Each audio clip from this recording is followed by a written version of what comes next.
So this is going to be a different feeling video for the fact that most of this isn't going to be me talking.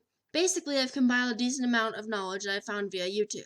And as you can probably deduce, the people that appear in this video will be linked in the description. Enjoy the show. Politics is the core backbone of our very culture, and culture is where art and entertainment and our belief systems originate from. The big problem is people viewing every opinion as equally credible and also just being an opinion. A key aspect of growing up is realizing that neither of those things are true.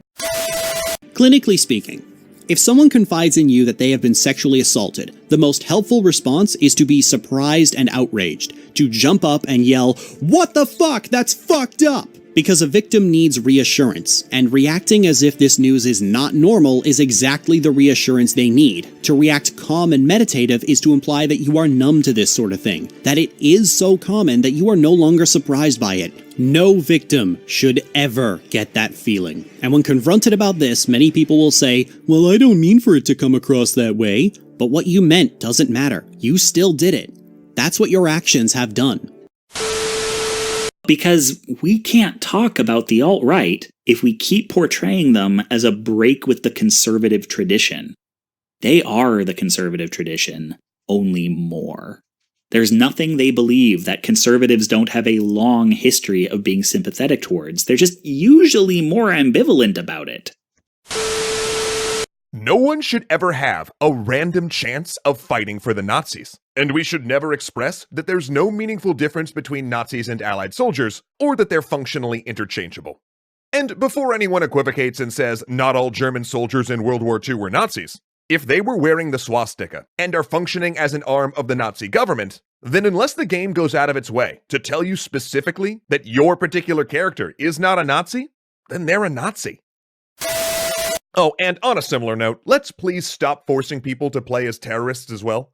There you are, playing your modern shooter, and all of a sudden you're a terrorist. You didn't ask for this, you didn't choose this, and yet second verse, same as the first. There it is. I mean, that's literally the name of your side in the game. We can do better than this. No one should have to put on the costume of an ideology they find abhorrent without actually opting into it in your game. And by making people do so, we get them to stop thinking about it, to stop thinking of the meaning behind these things. We normalize them. We make them just window dressing for entertainment. Those uniforms, those symbols, become things that no longer inherently revolt us. They reduce our visceral reaction to seeing the embodiment of these ideologies. Now, does this make us totally ignore the history that comes with them? No. But for some people, it moves them from the territory of revolting to just edgy. It seems like such a small and simple thing, but it's things like this that erode our safeguards against dangers we sacrifice so much to fight. So what do? That's easy. Don't make them morally equivalent. Don't make there be no in-game moral difference between your Nazis and your allies, between your terrorists and your counter-terrorist squads. Frame PvP as a training exercise, or simply take one of your non-odious sides and recolor them so that it's red versus blue, rather than Axis versus allies. And if you decide that you need to have both sides be playable, don't make them interchangeable. And look, we're not saying we can't have games about World War II or about terrorism. We're not even saying we shouldn't make games where you play as a Nazi or a terrorist. But what we are saying is that the fact that you're playing as a Nazi or a terrorist in a game has to mean something. And it can't just be a skin. It can't be something that a game randomly drops you into. And really, if we are saying anything in this episode, it's this. Games can do better. And in this particular case, it's not even that hard to do better. And it's no more costly to do better. All it requires is that we in the game industry be cognizant of the world around us and what these symbols we're drawing on mean. That we think as we're building, not just about the game we're working on, but about the world as a whole. If we can do that, we can take a big step forward for the industry. We can stop helping to normalize Nazis. Most importantly of all, do not self-deprecate. This is a common practice on the internet these days, is to constantly insult yourself as a coping mechanism, or just because you think it's endearing. Or maybe you're one of those people who believes arrogance is a cardinal sin and you're trying to stay on top of it. Let me be blunt. you are killing yourself. People can claim to self-deprecate ironically, but the effect of doing it so much and so frequently can be absolutely devastating to your mental health and your self-worth. You can only self-deprecate for so long until you start to, on some level, believe it. Self-deprecation isn't funny, it's not endearing, it's not cynical millennial or Gen Z humor, it's self-harm. Don't do it. If you're doing it, stop.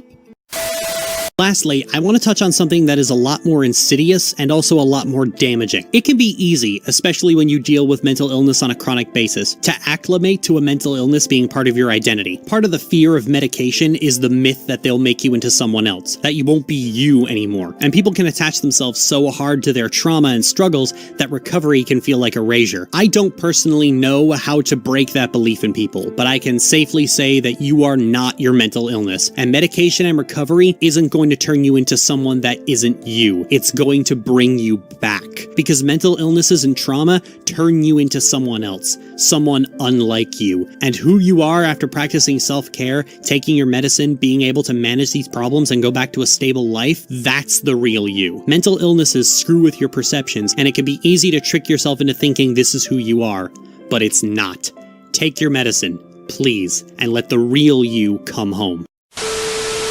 Smart writing is understanding that the absolutist condemnation of violence against the violent as some kind of turning point isn't actually the smart moral thing that centrist and performative liberals like to think it is. That the world isn't comfortable, that sometimes you can't just hug it out. It doesn't even have to strictly be about violence, it's about teaching children that no one solution is going to work all the time. That sometimes saving the world isn't actually going to make you feel all warm and fuzzy. Sometimes you might have to ask yourself hard questions. That sometimes you can't always save everybody. And most importantly of all, it's okay to have those moments where you're unsure, where you wonder if you did the right thing, or that it's okay to occasionally put aside your morals for a moment, even if it means helping people. And if that means that sometimes, when all other avenues have been exhausted, you have to take down someone who not only can, but will hurt people, you probably should. I don't think there's anything particularly bad in teaching children that sometimes violence is the answer, because sometimes people just won't listen. In my experience, children who absorb that lesson early tend to grow up to be a lot more well-adjusted. And I keep repeating sometimes because I know someone's gonna call me a bloodthirsty psychopath and I want an easy thing to clip to throw back into their stupid faces.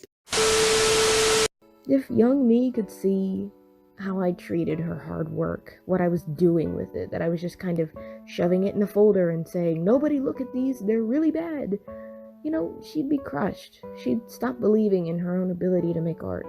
She might decide it's not worth continuing to do if she can't make anything good. And you guys, you're doing that to yourselves, your present selves. You're telling yourselves that what you're making is bad. You're convincing yourself subconsciously that you're not capable of making something good or making a video worth watching. And you know what? That's not fair. Art is hard. Animation is a largely thankless job because, you know, people expect everything you make to be your best work, and that's just not fair. Because a lot of you guys out there are still young. You're still learning. You're still growing. You have to allow yourself to grow and improve. It's okay to be dissatisfied with your art, with your creations, but don't beat yourself up over it. Use that dissatisfaction to motivate yourself to keep trying, keep practicing. Because you know what? Someday you're going to be able to look back at what you've made. Don't cringe at it. Don't hide it away. Share it. Share the world how you've improved. Because you have. Every time you make something, you're improving. You're honing your skills, sharpening your abilities. Each time you fail, you get vital information that makes it easier the next time around. So you know what? Keep at it. Keep trying. Try something new. Try something fun. It doesn't matter if it's good or bad. You're an artist, whether you believe in yourself or not. And I believe in you.